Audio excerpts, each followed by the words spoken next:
Bismillahirrahmanirrahim. Assalamualaikum warahmatullahi wabarakatuh. Innal hamdalillah nahmaduhu wa nasta'inuhu wa nastaghfiruh wa na'udzu billahi min shururi anfusina wa min sayyiati a'malina. May yahdihillahu fala mudhillalah wa may yudlilhu fala hadiyalah. Asyhadu an la ilaha illallah wahdahu la syarikalah wa asyhadu anna Muhammadan abduhu wa rasuluhu la nabiyya ba'dah. Segala puji bagi Allah yang senantiasa kita minta ampun kepadanya.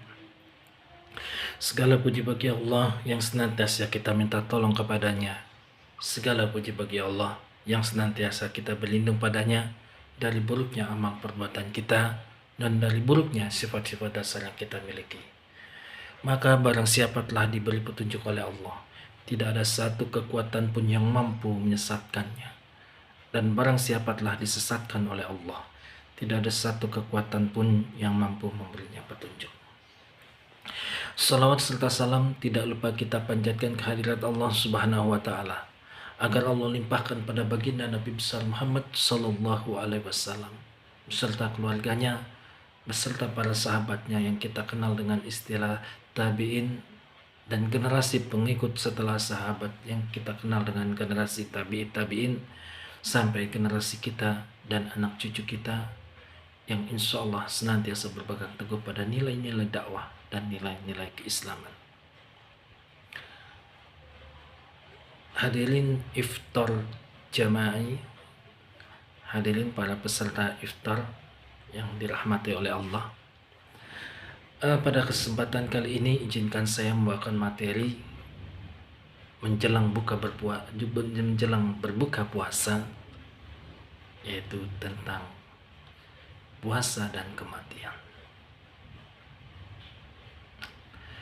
Menarik sekali, apa hubungannya antara puasa dengan kematian? Jangan terlalu pusing saudara, gampang sekali mengaitkannya.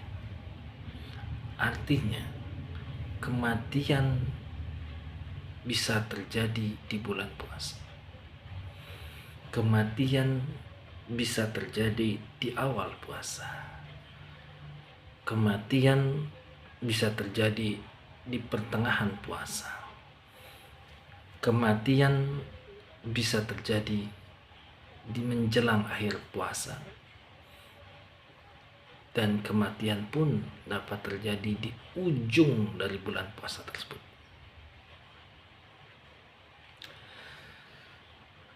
Sahabat-sahabatku yang baik dan dirahmati oleh Allah, saya bersyukur pada Allah Subhanahu wa Ta'ala karena mendapatkan amanah untuk mengurus jenazah itu sejak tahun 1992. Berbagai macam kejadian pernah saya lihat, berbagai macam keadaan pernah saya lihat dan pernah saya saksikan. Dan maha benar Allah, memang kematian yang saya perhatikan, yang saya memandikannya, yang saya memegang jenazahnya, itu memang benar terjadi di awal puasa, di tengah puasa, menjelang akhir puasa, dan di akhir puasa. Kematian ibaratkan sebuah pintu.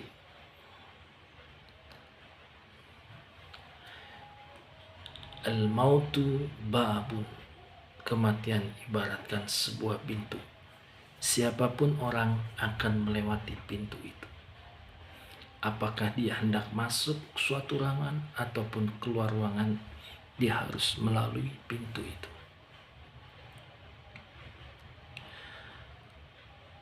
Ma khalaqta hadza batila. Tidak ada sesuatu pun yang sia-sia diciptakan oleh Allah di muka bumi. Sahabat-sahabat kita, guru-guru pramuka mengambil tunas kelapa itu sebagai simbol bahwa dari pohon kelapa itu banyak kita ambil pelajaran atau hikmah daripadanya. Saudaraku, ternyata para dai, para ulama pun dapat mengambil pelajaran tentang kematian dari pohon kelapa. Bagaimana caranya? Begini.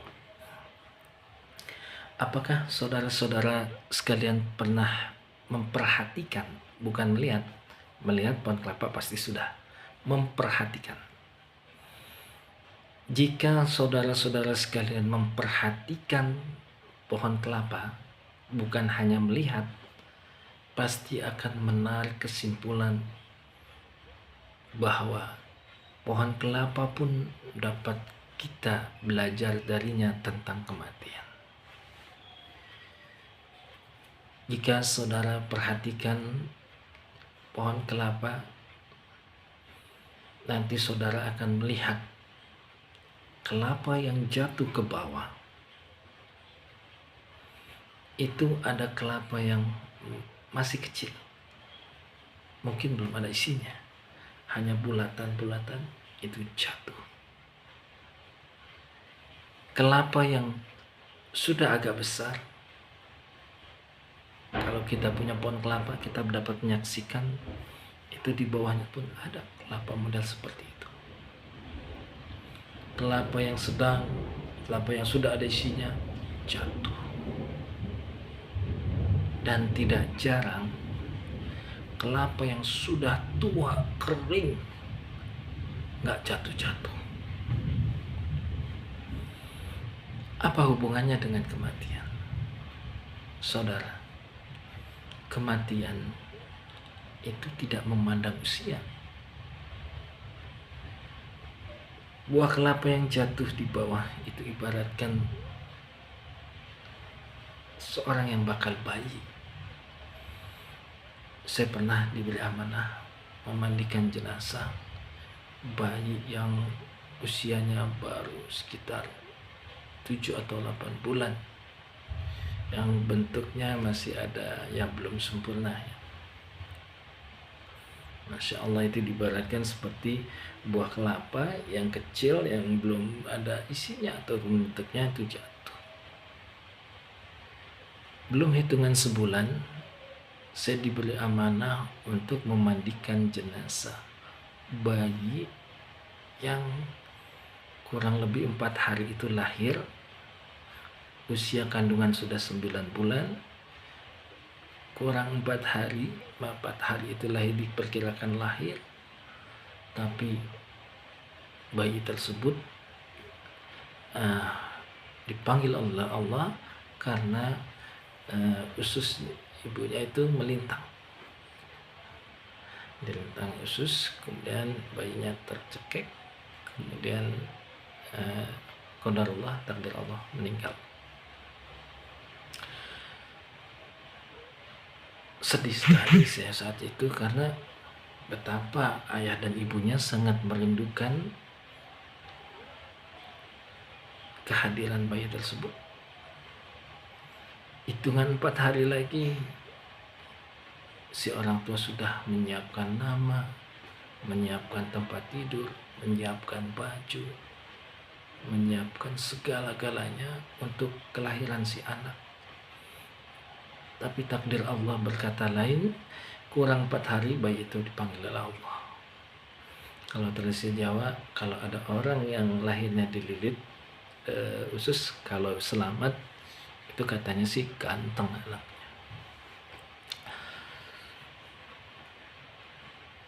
Lalu kematian tidak hanya menyebut jabang bayi, tapi anak SD juga saya pernah memandikan. Anaknya usia sekitar kelas 5 atau 6 SD. Dia bermain bersama temannya, bermain benteng. Sayang sekali, bentengnya itu adalah toren air yang terbuat dari besi. Takdir Allah, dari toren air tersebut ada kabel yang terkelupas, sehingga ketika anak tersebut bermain, tersetrum anak tersebut, akhirnya meninggal dunia. Innalillahi. Sedih, sangat sedih. Kalau nggak salah siswanya udah kelas 6, tinggal waktunya untuk ujian. Ataupun kematian pun menjemput seorang mahasiswa. Seorang mahasiswa yang telah menyelesaikan kuliahnya, bermaksud mencari kerja. Dia dengan bekal ijazah, fotokopi ijazah dan surat lamaran kerja, dia mencari kerja di suatu instansi ke instansi lain. Kemudian dia beristirahat di stasiun kereta api Cikini, saya ingat. Ketika lagi istirahat, ternyata dia meninggal. Kecapean mungkin, cari kerja kesana sini, belum dapat, akhirnya meninggal. Bahkan saya pernah pula diberi amanah memandikan jenazah seorang pekerja kuat, pekerja giat,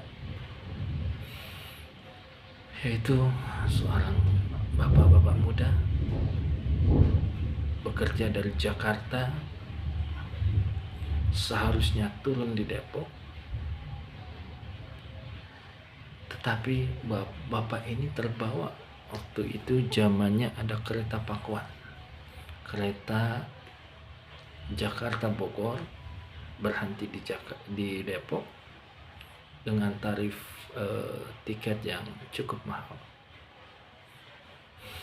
Memang cepat sekali. Bapak muda ini terbawa ke stasiun Bogor, ke kandangnya kereta. Ternyata saudara, ketika kereta masuk ke kandang, itu ada petugas yang menyisir setiap dari ujung kereta ke ujung lainnya. Ada nggak barang yang tertinggal? Periksa dari gerbong pertama, kedua, ketiga. Biasanya 5 gerbong kalau Pakuan. Pas di gerbong kelima, petugas kaget melihat ada orang masih tidur, disenggol, dibangunkan. Ketika disenggol langsung geletak, jatuh. Ternyata orang tersebut meninggal.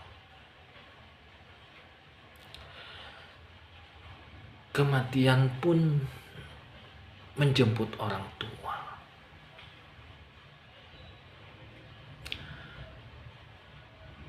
Ya, artinya yang ingin saya sampaikan bahwa kematian itu tidak pandang usia. Bisa menjemput bakal jabang bayi, bisa menjemput bayi, bisa menjemput anak-anak, bisa menjemput anak SD, SMP, anak kuliah, bapak-bapak muda sedang bekerja, bahkan orang tua sekalipun tidak luput dari kematian.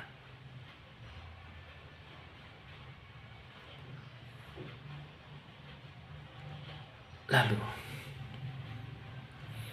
kita harus sadari betul bahwa kematian itu akan menjemput setiap yang bernyawa. Kullu nafsin za'iqatul maut. Maka kita harus siap, kalaupun seandainya Ramadan ini kita harus menghadap Allah Subhanahu wa Ta'ala.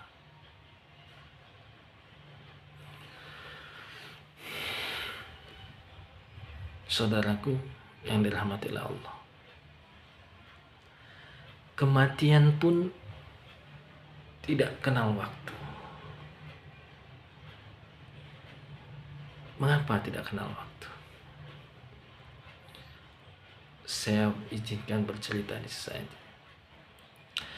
Ketika saya remaja, saya pernah aktif di suatu masjid.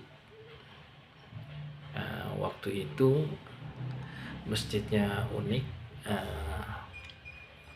mengadakan daurah zakat, pelatihan pengelolaan dana zakat. Saya ingat pembicaranya adalah Bapak Abu Ibrahim Suito LC dari Dewan Dakwah Jakarta, yang beliau rumahnya di Tanah Baru. Beliau mengajar, jadi dosen di DDI, kemudian jadi guru ngaji di rumahnya Pak Rustam, Jalan Kedondong. Ada hal yang menarik disampaikan beliau bahwa pengelolaan zakat kalau mau dari dasarnya adalah hus min amwalikum antutahiru. Jadi ambillah zakat. Dari setelah melakukan daurah ini, maka timbul inspirasi dari pengurus masjid dan remaja. Waktu zaman saya itu yang aktif itu banyakkan remaja, sehingga dicobalah diputuskan bahwa yang biasanya selama ini panitia zakat itu standby di masjid menunggu orang yang berzakat, kita coba model baru, yaitu dengan menjemput bola. Panitianya mendatangi rumah-rumah penduduk dengan dibekali oleh surat keterangan dari ketua masjid dan ketua RW. Saya berdua teman saya, Ilham, itu dapat tugas berkeliling untuk menarik zakat. Ada kejadian yang ketika kita berhadapan dengan orang banyak, ada orang yang ramah, ada orang yang galak, ada orang yang biasa aja, ada orang yang cuek, berbagai macam tipikal orang kita temui. Sampai saya mampir, bahasanya sampai di rumah orang yang kaya, kemudian kita menjelaskan bahwa kami bermaksud untuk menarik zakat.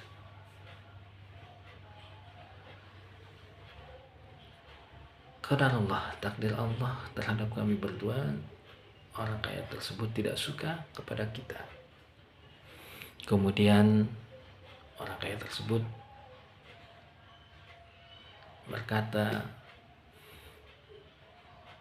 yang kurang enak, kemudian mengatakan, kamu masih muda, kuat kok minta-minta.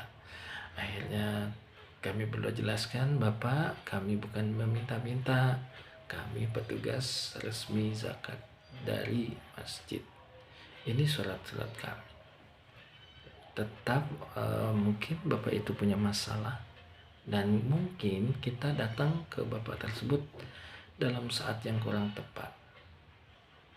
Kita kan keliling dari pagi, terus mungkin pas saat datang ke rumah Bapak itu kita lagi kurang tepat, sehingga kita yang malah diomelin. Kejadiannya antara setelah sholat zuhur. Ya sudah Bapak, kalau tidak bersedia berzakat kepada kami tidak apa-apa, kami akan melanjutkan perjalanan kami ke warga lain. Ketika sholat asar tiba, kami pun kembali ke masjid, dan ternyata saudara, di masjid ada pengumuman ada orang yang meninggal. Kita berdua kaget, saling pandang-pandangan, saya dan Ilham kaget luar biasa, karena disebutkan alamatnya itu alamat tempat kita diomelin. Sampai jangan-jangan bapak-bapak ini,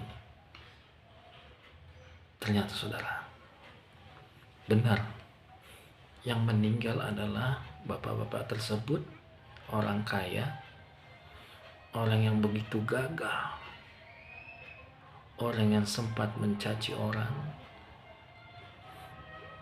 Nauzubillah min dzalik.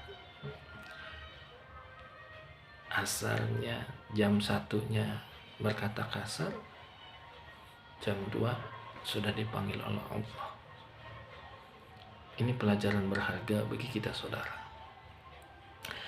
Jangan pernah berkata kasar pada orang lain. Jangan pernah perbuatan fisik kita menyakiti orang lain. Mengapa? Karena bisa jadi sebelum orang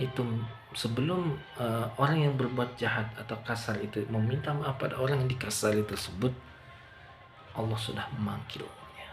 Nauzubillah min dzalik. Kalau menurut pantasnya, kalau kematian itu mengingat waktu, tentu tidak ada kematian di malam takbiran. Tentu tidak ada bendera kuning di malam takbiran. Kenyataannya waktu itu ada. Dan saya ingat sekali. Saya mohon ampun pada Allah.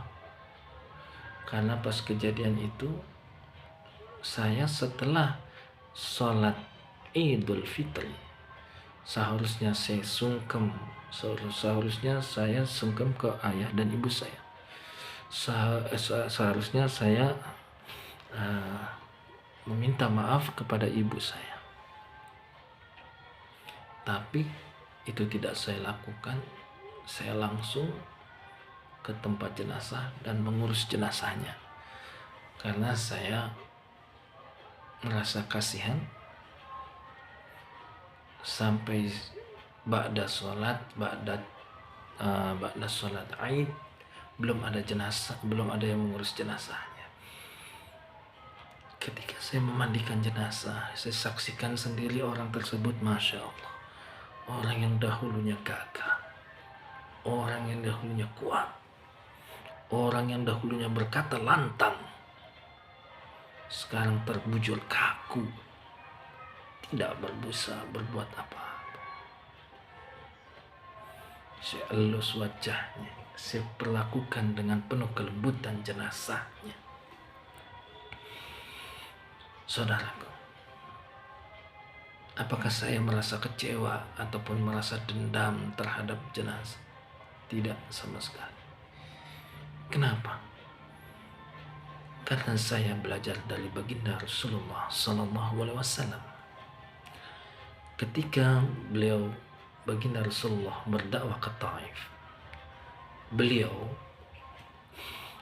bukan kalau Habib-Habib sekarang, penceramah sekarang, penceramah maulid, penceramah Isra Mi'raj, ketika datang beliau disambut oleh jemaahnya dengan bentuk petasan, dengan bentuk rebana, tala al-badru alaina, ataupun dalam berbagai bentuk penyambutan.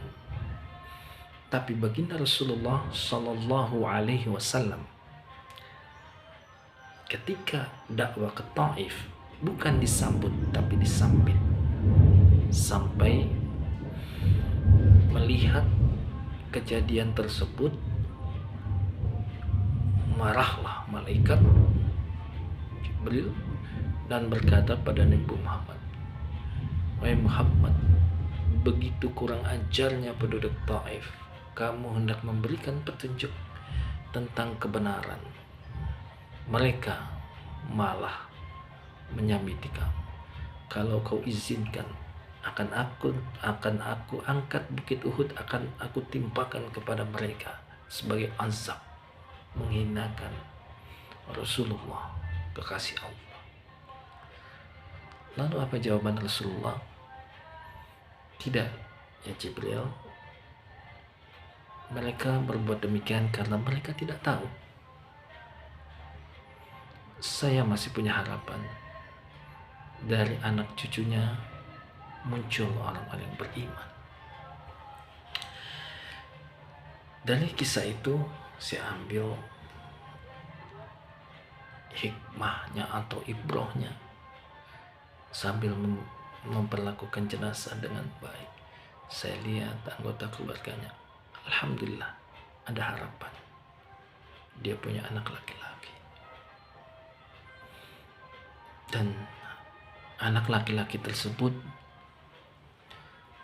saya bujuk untuk bergabung dengan remaja masjid tempat kami. Dan alhamdulillah perkataan Rasulullah itu terbukti. Orang tuanya itu bisa kasar, orang tuanya bisa berkata lantang, orang tuanya bisa berbangga dengan kekayaannya. Tapi untuk orang-orang seperti ini ada harapan. Generasi di bawahnya itu insya Allah dari akhlak dan perilaku, insya Allah itu ada nilai-nilai Islam yang bisa kita selamatkan. Saya bangga sekali ketika anaknya itu bersedia bergabung ke remaja masjid kami dan sama-sama terlibat dalam kegiatan-kegiatan keislaman. Walaupun mungkin hanya beberapa kegiatan, tapi saya merasakan alhamdulillah dia sudah terwarnai sedikitnya tentang kegiatan-kegiatan Islam. Beliau anak orang kaya. Baik, sudah 26 menit. Mungkin itu saja yang dapat saya sampaikan, mungkin berseri ya. Jadi pertemuan pertama ini tentang Ramadan, puasa dan kematian. Bagian satu ini bercerita tentang bahwa kematian menjemput siapa saja, kematian menjemput kapan saja, tidak memandang waktu. Demikian yang bisa saya sampaikan. Mohon maaf atas segala kekurangan. Sampai jumpa di Puasa dan Kematian Jilid 2. Assalamualaikum warahmatullahi wabarakatuh.